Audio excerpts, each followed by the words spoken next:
Olá, seja bem-vindo ao Band Entrevistas. Eu sempre prometo para você trazer uma personalidade para a gente conversar aqui sempre nos finais de tarde do sábado, para você ficar sabendo das coisas que aconteceram, que estão acontecendo e que vão acontecer nos próximos dias aqui na nossa região. É sempre uma contribuição que a gente dá para que você consiga formar a sua opinião sobre as coisas que estão no nosso entorno.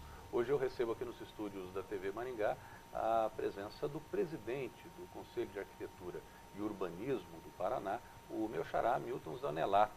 Seja muito bem-vindo, Milton, tudo bem? Muito obrigado, com licença.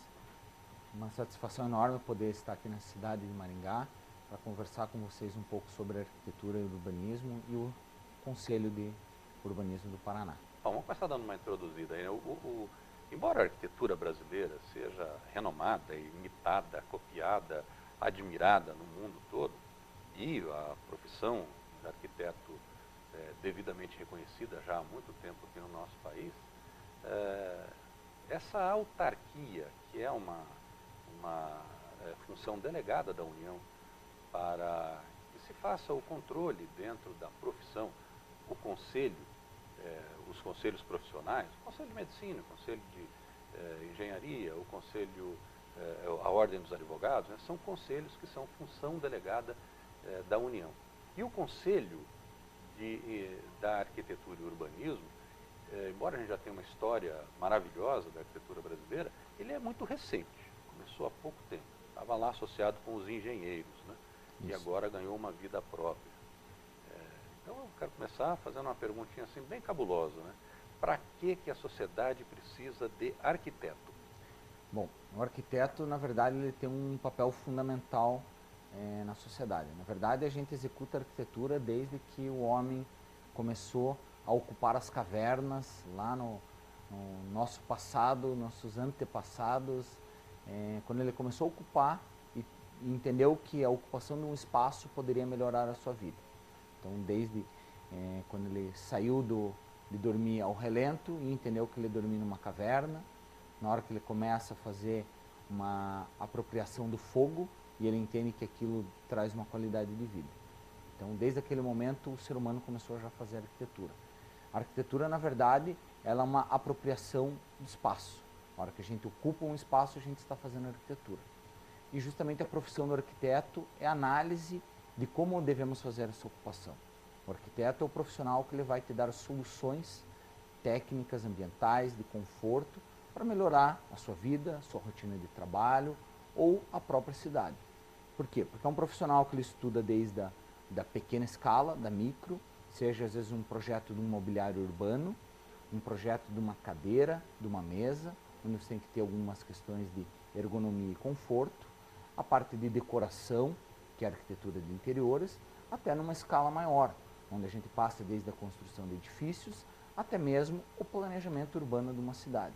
O planejamento urbano a gente tem inclusive com a própria Brasília, é um projeto do Lúcio Costa, junto com o Oscar Niemeyer trabalhando na equipe dele, na projeção dos edifícios, mas você tem toda a concepção da cidade.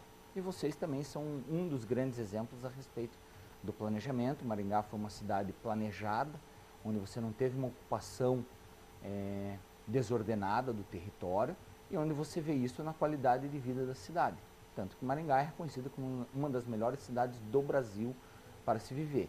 Porque isso não é simplesmente ao acaso, onde você tem que ter um estudo a respeito de iluminação das ruas, um estudo a respeito de arborização, de passeios, de fluxo de veículos, de transporte público, de saneamento, de habitação, de comércio. Então você tem toda uma complexidade de assuntos que estão envolvidos na solução de problemas. E o profissional mais capacitado para lidar com todos esses problemas é o arquiteto.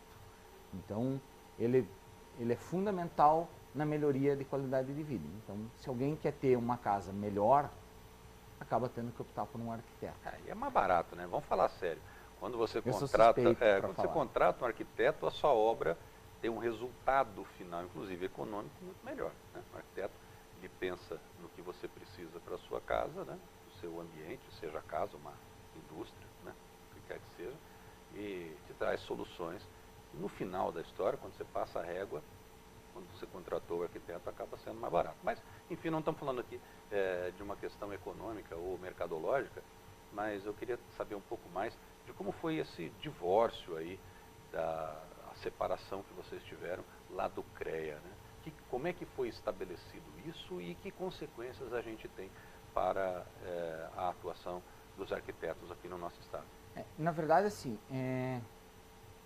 o sistema CONFE-CREA, que é a Conselho Federal, na época de Arquitetura, Engenharia e Agronomia, na verdade, ele traz para suprir algumas questões lá do passado a respeito de uma ideologia um pouco de infraestrutura, mas ele começa quase com uma aberração, você coloca num conselho multiprofissional. Tanto que a gente não escuta falar de conselhos multiprofissionais em outras profissões, mesmo profissões correlatas. Você tem um conselho de economia, você tem um conselho de administração, você tem um conselho de contabilidade. Você não tem um conselho único administrativo financeiro. E no Brasil, especificamente, se criou isto no passado, e isto de fato era um pouco uma aberração, porque são áreas de atuação muito distintas. Apesar de que para o leigo talvez pareça ser tudo igual, ele tem muitas peculiaridades e individualidades de cada profissão. Então, justamente como você acabava abordando muitas profissões num único conselho, algumas discussões que eram fundamentais e relevantes, às vezes não conseguiam espaço suficiente. Então, o CAL, o conselho próprio dos arquitetos, isso já foi pensado há mais de 50 anos atrás. Já se tentou fazer outras saídas e, por momentos históricos, por questões políticas, nunca se chegou a tramitar processos no Congresso, mas a gente nunca tinha conseguido chegar a vias de fato. Na verdade, são conselhos que não trabalham em competição. Na verdade, cada um deles tem uma função específica e todos os conselhos, inclusive o CAL e o CREA, têm a função primordial que é proteger a sociedade. Então, a questão é que hoje nós podemos oferecer outras formas de proteção para a sociedade, em complementação, inclusive, ao CREA. Um exemplo para você entender. Patrimônio histórico. Patrimônio histórico é fundamental para a cidade. Todo mundo precisa da história, saber suas raízes, suas origens, suas culturas e tradições. Patrimônio histórico, ele é uma atribuição exclusiva de arquiteto. Dentro da pauta onde você tinha desde construções irregulares, habitações irregulares, obras feitas sem acompanhamento técnico, prédios caindo, como nós temos visto no ano passado, diversos casos disso, às vezes o patrimônio ficava relegado. E o que acontece? Nós perdemos diversos exemplares históricos que foram demolidos e que não tem mais como ser recuperados. Por quê? Porque isso ficava às vezes relegado a um segundo plano. Esta fiscalização a respeito de uma demolição de patrimônio histórico, patrimônio natural, com a vinda do Conselho de Arquitetura, por exemplo, é uma das áreas de atuação que a gente pode estar cobrando o poder público, a iniciativa privada, das suas responsabilidades para com o patrimônio. Além, obviamente, das outras questões. É um direito coletivo, né? Sim. É o que a gente pode chamar de um direito difuso. Uhum. O direito à sua história é um direito difuso, é um direito de todos, mas é preciso que alguém o exerça, né? Que alguém exerça a proteção desse direito, claro, a categoria mais indicada é a categoria dos arquitetos. E eu fico pensando assim, como é que é você lidar, né, com, no mesmo espaço, as mesmas demandas e as mesmas reuniões, tratando de assuntos que são coisas de arquitetura e coisas que, por exemplo, são dos engenheiros agrônomos, que embora recebam o nome de engenheiros, estão muito mais próximos dos botânicos do que, de fato, da engenharia, né? Claro, tem a sua especificidade, mas é uma categoria que precisa tocar seu rumo, né? Sozinha.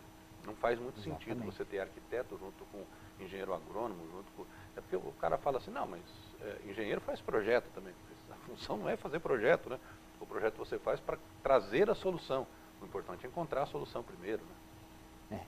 Justamente esse é um dos pontos do debate, tanto que uma das categorias que também estava dentro do sistema CONFE, que eram os técnicos, hoje eles têm um conselho próprio, porque já se entendeu que essa questão do conselho multiprofissional, o que poderia ser uma solução, na verdade, algumas pautas, e vocês justamente sabem muito bem disso, por exemplo, da importância da agronomia, do agronegócio aqui na região, e que isso não pode ser confundido, um debate disto, com um debate do patrimônio histórico, por exemplo. Do patrimônio histórico, e que ele merece ter um aprofundamento específico sobre o assunto, para que a gente possa ter as melhores soluções e principalmente a melhor proteção para a sociedade, porque onde eu vou discutir, e aí eu faço também a nossa responsabilidade, eu não tenho competência para discutir, por exemplo, método de plantio ou o agrotóxico. Ou se é aquele agrotóxico ou é outro, se é ou, aquela receita ou é outra. Ou num processo ético, que isto faz parte, se aquele solo era o apropriado para aquele plantio ou não. E eu acabava tendo que participar de uma discussão, sendo mais leigo do que qualquer um num ambiente desse. Então, e quem pode ser prejudicado com isso? A sociedade. Então, o objetivo disso aí não é para favorecer arquiteto ou prejudicar. Não, é porque a função constitucional do Conselho é proteger a sociedade.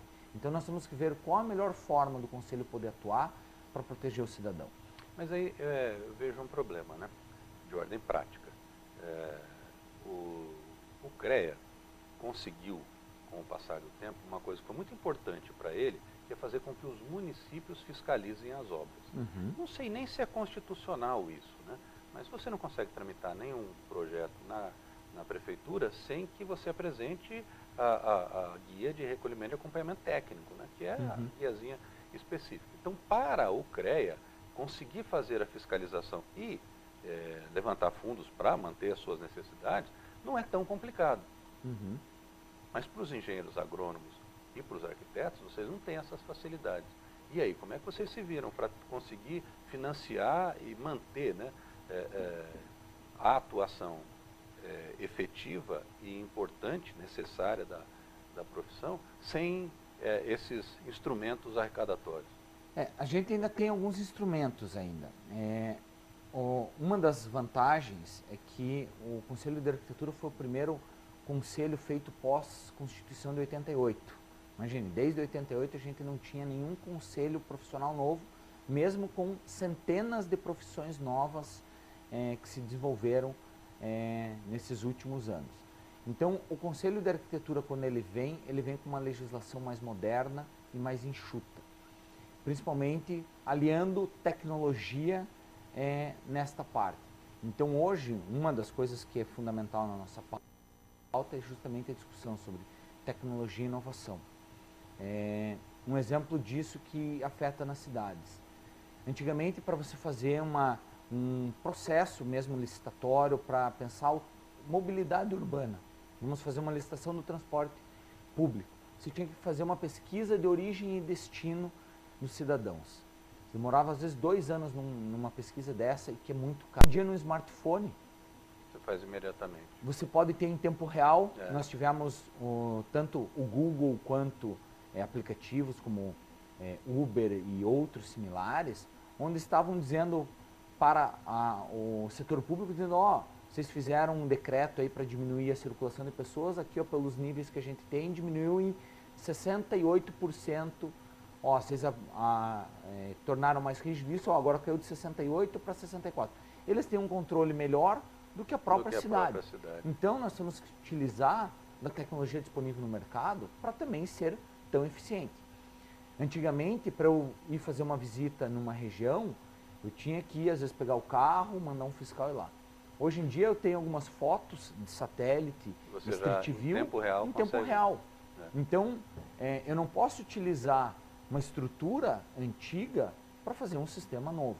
Então, por quê? Porque isto onera demais o cidadão e o contribuinte. E essa é uma das coisas que hoje está muito difícil, a carga tributária no país é muito grande, então nós temos que tentar ser cada vez mais eficientes. E o CAL não é diferente disso.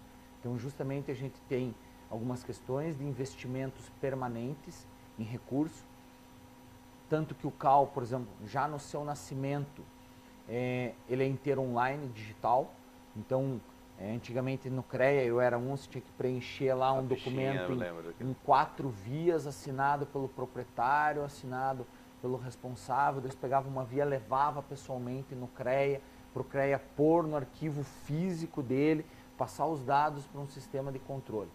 Hoje em dia não, desde o nascimento, justamente, eu não posso adotar um sistema desse. Eu não vou ter uma sede com 5.000 metros quadrados para guardar caixas para o resto da minha vida, até o profissional morrer ou até caducar. Não podemos. Temos que já partir para sistemas em nuvem, sistemas conectados. Então, o deslocamento profissional. Antes o arquiteto trabalhava no Paraná, ele só podia trabalhar no Paraná. Ele, não, mas eu tenho uma obra em São Paulo. Não, ele tinha que fazer novo registro, ter uma carteira lá. O CAL não.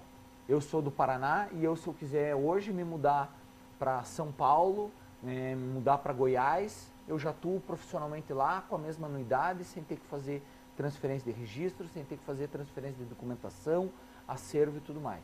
Então, algumas coisas já foram pensadas de forma a incorporar os benefícios da tecnologia para que a gente possa fazer isto, evitando cobranças desnecessárias que sobrecarregam cada vez. Que sobrecarregam e tornam a profissão mais difícil de ser executada. A profissão do arquiteto não é apenas não é só a arquitetura, também é o urbanismo. Eu queria falar um pouco sobre como estão as nossas cidades e quais são as cidades que a gente deseja ter no nosso Paraná do futuro. Mas depois do intervalo, um instantinho só.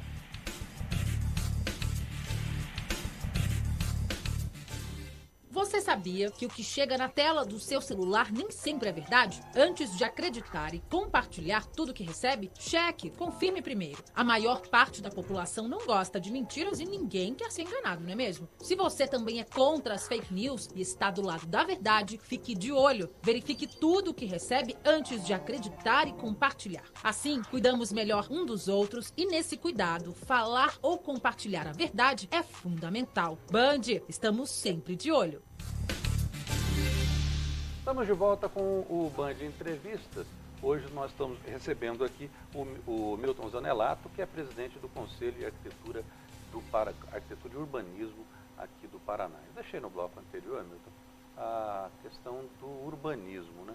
Como estão as nossas cidades e que cidades a gente quer para o futuro? A pandemia, talvez um dos reflexos imediatos, foi as pessoas entenderem a importância da cidade. Com essas questões de afastamento, de distanciamento social, dos comércios e da própria questão da reclusão do indivíduo em casa, a gente está vendo uma mudança muito rápida a respeito do entendimento disso. Nós, arquitetos, como já estudávamos a cidade há séculos, já sabíamos da importância disso. Mas agora a sociedade também está entendendo da importância de você ter uma casa ventilada, de você ter uma cidade planejada para que as coisas possam funcionar. E urbanismo, sim, tanto que o nosso título de formação é arquiteto e urbanista. Apesar da gente comumente dizer arquiteto, mas justamente esta é uma das maiores questões do arquiteto. O arquiteto, ele é um pensador da cidade. E esse pensar na cidade, ele reflete diretamente na vida do cidadão. Uma cidade pujante, uma cidade confortável, uma cidade que funcione, ou, ao contrário, uma cidade com trânsito, com mortes, com violência, com problemas sanitários. Tudo isso é estudo nosso, onde o cidadão consegue talvez ver indiretamente a maior influência do arquiteto. A gente tem projetos de cidades e, como eu já comentei, Londrina, Curitiba, Madrid, e dou exemplo talvez um pouco mais radical. Muita gente deve ter assistido Narcos, e quando você vê um pouco sobre a história de Medellín, era a cidade que tinha maior índice de violência no mundo. E uma das principais soluções que eles tiveram para conseguir resolver e hoje ser uma cidade modelo e ser uma cidade referência no mundo foi através do planejamento urbano. O planejamento urbano foi uma das principais vertentes para a transformação de Medellín, onde se viu desde o sistema de transporte, por exemplo, uma das coisas que foram feitas e que a priori as pessoas achavam que ia ser um contrassenso. Nas piores favelas, onde você tinha o narcotráfico mais atuante, onde você vê lá no seriado os caras explodindo locais onde a prefeitura fez a melhor escola da cidade. Fez concurso público e falou, nós vamos levar a melhor escola no pior local da cidade. Nós vamos levar os melhores museus para os piores lugares da cidade. Nós vamos levar complexos esportivos nos piores locais. Nós temos que dar condições de dignidade para essas pessoas mudarem. E não é levando uma escola ruim. Pelo contrário, nós vamos investir em educação, nós vamos investir em cidadania, nós vamos investir em cultura, em lazer, em esporte. Então, quando você analisa toda a obra feita em Medellín, foi um processo de quase 20 anos de transformação, você vê que parte da transformação foi através do urbanismo, onde você vê coisas assim, fizeram uma escada rolante no meio da favela. Por quê? Porque as pessoas moravam em morro, Medellín é quase uma panela de pressão, onde você tem diferenças de quase 1000 metros entre o topo e a base do rio que corta a cidade, onde o transporte público não chegava, o ônibus não subia as ladeiras. Então essas pessoas não tinham condição de ir no mercado, de levar o filho na escola, de ter acesso aos serviços básicos da cidade.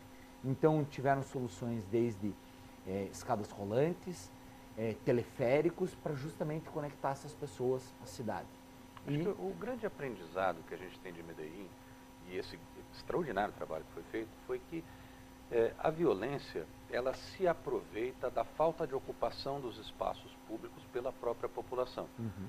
Na medida que você faz com que a população se aproprie dos seus espaços públicos, né? Então, áreas degradadas foram transformadas em áreas de cultura, por exemplo, locais gastronômicos, pontos gastronômicos, e você conseguiu agregar as pessoas para aquelas localidades. Naturalmente, a bandidagem não teve espaço ali, porque o bandido é que nem rato, né? Ele anda pelos escombros, ele anda escondido, né? Na hora que você dá visibilidade, dá iluminação e deixa a cidade tomar conta, as pessoas tomar conta dos seus espaços, a violência naturalmente se degrada. Você acha que soluções como essa podem hoje ser pensadas com essa mesma intensidade para casos como, por exemplo, o Rio de Janeiro? Sim. Na verdade é necessário e está atrasado. Justamente o Rio de Janeiro talvez vai virar um case no futuro, porque se o Estado não intervir, a bandidagem vai ocupar isso. Vai tomar as ruas, vai tomar o transporte público e cada vez vai tornar a cidade uma bomba relógio. Então é justamente o arquiteto não é uma atribuição exclusiva, mas é o arquiteto, é o geógrafo, o sociólogo, todo mundo está pensando junto para tentar fazer, porque justamente em Medellín foi pensada uma solução local de acordo com o panorama dos problemas. E aqui no Rio de Janeiro também vai ter que se pensar, por causa de questões geográficas, populacionais, de ocupação, vai ter que chegar a soluções. Porque senão nós vamos virar a Medellín de 20 anos atrás. Então o urbanismo sim vai ser uma das chaves para mudar isso, assim como investimento em educação, vai ter que ter investimento em segurança pública, e é necessário sim o poder público, preciso investimento lá, que as coisas não vão se resolver sozinhas, que não vai cair do céu uma solução. Na verdade, a solução justamente ela tem que ser pensada, estudada, planejada, para você conseguir ter um bom resultado. E o arquiteto é um dos, neste processo multidisciplinar, a estar contribuindo para a melhoria disso. Então, eu concordo com você, é fundamental o Rio de Janeiro se repensar para não piorar mais do que já está em alguns pontos. Olha, bem rapidinho, porque o nosso tempo também já está se esgotando, quais são os pontos mais importantes que você pretende implantar agora nessa tua gestão como presidente do CAU? Bom, uma das coisas que é fundamental, e justamente a gente vem aqui, é uma interiorização das ações. O CAU, justamente por ter aí cerca de 10 anos, ainda estava principalmente aprendendo a andar com as próprias pernas, terminando de se estruturar. Entendemos que agora o Conselho já está maduro e tem conselheiros, inclusive aqui de Maringá e da região, onde ele pode começar a dar os passos para trazer políticas públicas também para cá, para a gente conseguir levar alguns debates fundamentais, além, óbvio, da fiscalização profissional, mas também é papel do CAU estar influenciando em alguns debates coletivos, também estar representando a sociedade em outros pontos para desde discussão de planos diretores, planos metropolitanos. A gente tem algumas obrigatoriedades do Estatuto da Cidade, Estatuto da Metrópole, e os arquitetos querem estar contribuindo com a cidade. A gente pegar toda uma carga que a gente tem de aprendizado, tanto com a academia, com as universidades, professores que estão aqui, profissionais que estudam a cidade, estão trabalhando aqui há décadas, para que eles possam trazer todo esse conhecimento para contribuir ainda mais com o poder público. Essa é uma das ações. Nós temos outras ações administrativas de tornar o CAL cada vez mais eficiente. A gente trazer programas, por exemplo, de habitação de interesse social. O CAL tem um compromisso com este projeto, é uma lei federal, a 11.888, onde foi instituída no país a habitação de interesse social, e o CAL é um dos incentivadores disso, onde nós precisamos levar qualidade de vida, principalmente para essas áreas precárias. E como eu comentei da pandemia, nós temos que enfrentar, esse é um problema que tem que ser enfrentado coletivamente a respeito das grandes favelas, ocupações irregulares. Temos que levar dignidade, e o CAL é um dos parceiros neste processo e vai continuar lutando por isso. Eu recebi aqui Milton Zanelato, presidente do Conselho e Arquitetura do Paraná. Muito obrigado, Milton, por ter vindo. A gente deseja sucesso nessa sua gestão e claro, traga aí resultados objetivos para nós. Muito obrigado, é uma satisfação poder estar aqui. Fique agora com o Jornal da Band. A gente volta no próximo sábado com mais entrevistado para você. Boa noite, aproveite o seu fim de semana.